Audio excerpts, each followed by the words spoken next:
is Paul Tao. I am the festival director for FWB Fest. This was our fourth year happening. It's really special.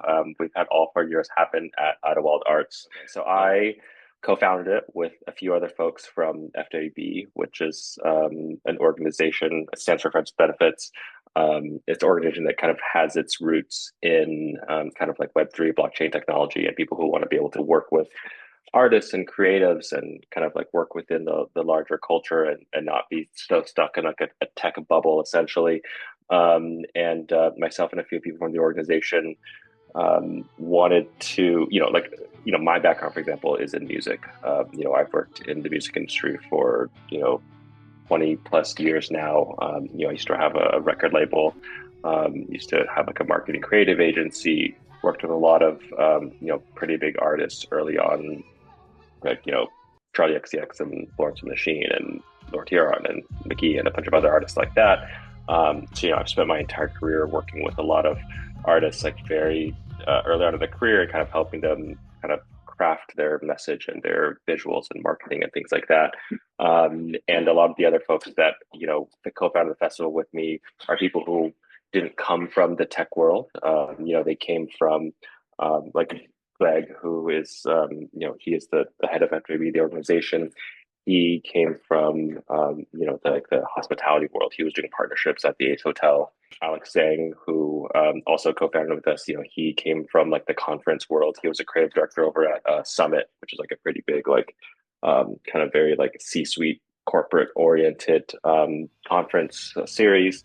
So we're all come from like different worlds, not in tech. So, we want to kind of create our own way of kind of like bringing our experiences across like culture and music and entertainment things into this world. So that's really where we started. When we came up with the concept for the festival, there were a couple of things we wanted. I think one is that there's a lot of music festivals and conferences and things like that that take place in major cities that, it makes it easier logistically for people, but it also is very distracting from the core event. As someone like, for example, myself, I've been to South by Southwest, which is like a huge culture, tech, music conference festival in Austin. I've been there 15, 16 times at this point. And it's the kind of thing where wherever you go, there's almost too much going on. Everyone's having a dinner, a party, you're meeting up with people, all this kind of stuff. Or if you go to a conference in any major city, there's a lot of distractions.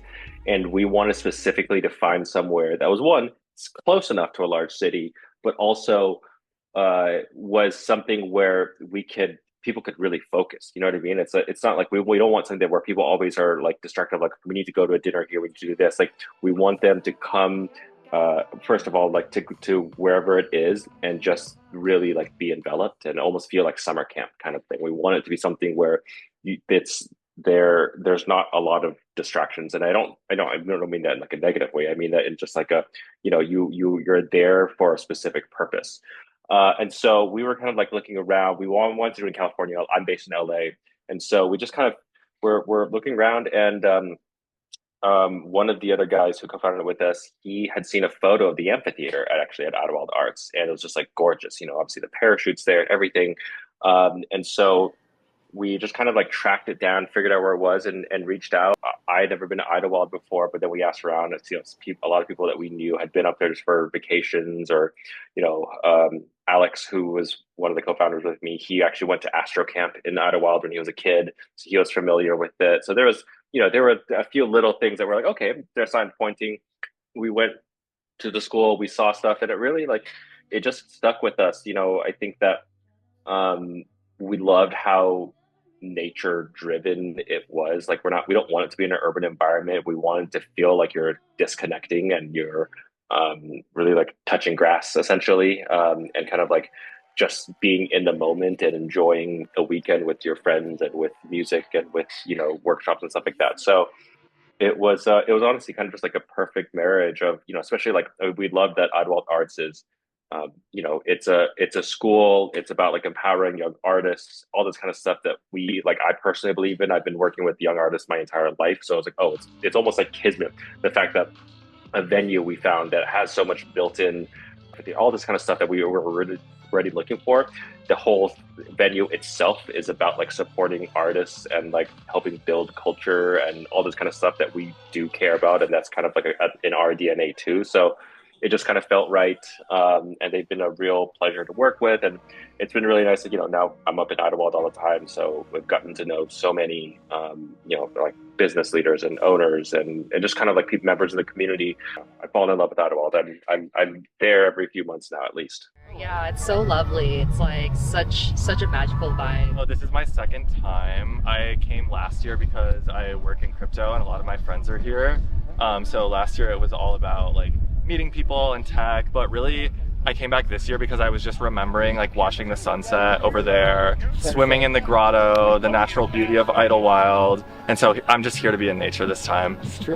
All my tech friends and my crypto friends is just a bonus. Honestly, it's more just kind of like enjoying the atmosphere, and it's like it's an interesting setting because it's like you see like a lot of like industry people, but it's like no one's like actually like working like as they normally do like when we're sort of like in these settings together. So yeah, it's nice to just kind of like unplug and just chill out. Well, I got asked to speak on a panel here. All right. And I knew about it before because I'd had some friends that had been involved with it. But yeah, I did this panel on NFTs. So I'm an artist, so I was kind of speaking about my work, but more specifically this sort of NFT scene that I'm a part of. Kind of developed organically. It's people from all over the world doing this. So I got involved like a year and a half ago, and I've just been like super, because I have a background in kind of like traditional like painting and sculpture and stuff like this, and the art world is so kind of depressing. Like the mainstream contemporary art world has a lot of problems with it, and like and it, it's a business. Like you want to live off your work, you have to kind of navigate through it in a certain way, and like this scene is really outside of that world, so it's been like really refreshing for me to be kind of involved with that, and it's like super creative, so it's very inspiring. I'm super We digging love it. Super digging it. It's amazing. So through friends of friends recommended it. I only found out about it last week, and basically the guy that runs Mesh, the ticketing thing, I connected with him and he said you need to come here and check out this event. It's amazing. I am a maker, I'm a fashion designer, and I also have several businesses that center around sustainability and fashion and innovation. It's just like it feels very organic, very peaceful, like it's a really nice reset. Like the fact that it's crypto, which is like a digital thing that doesn't really exist, it's like on the internet, you know what I mean? It's not a tangible thing, and then you're in this place which is very much a tangible thing. It's kind of like the polarity between those two things. It's really like the way that you've combined it feels very organic. It doesn't feel like ostracized or out of place. So the organizers, I think, have done a really good job of that. And then having like the spiritual kind of like the astrology and integrating it with AI has been really interesting, because that's kind of the world that we're entering into now, is this world where it is really digital and we're struggling finding our human side to it. And so having this kind of environment and community in like this space has made it much more relatable.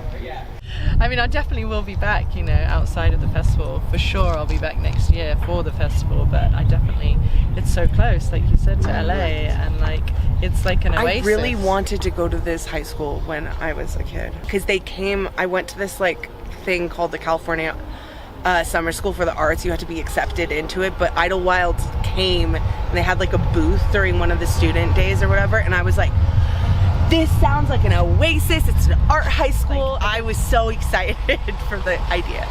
I'm the founder of Beauty on the Blockchain. I'm bringing beauty products on chain. I've been to so many crypto conferences and crypto events, but none of them have been in nature. So this one has been especially beautiful because we're touching grass and just like feels like we're playing, with the same people we see over and over again, and like conference rooms, like the convention centers and super techy places. What's cool about this is that there's an awesome balance here of tech and also just like like you know, we're wellness. meditating, Yeah. getting Reiki, and going on nature walks. They went on nature walk and did a cacao ceremony not too far away. So Yeah. nice yesterday. Just getting grounded, you know? Yeah. Spend a lot of time online, Yeah. spend some time offline. Yeah. You know, it's important. Yeah, no, it's like it operates at the intersection of art, music, technology, and wellness. And I think that's a perfect blend. Yeah. Amazing You blend. can't beat it. Uh, How could you be mad here?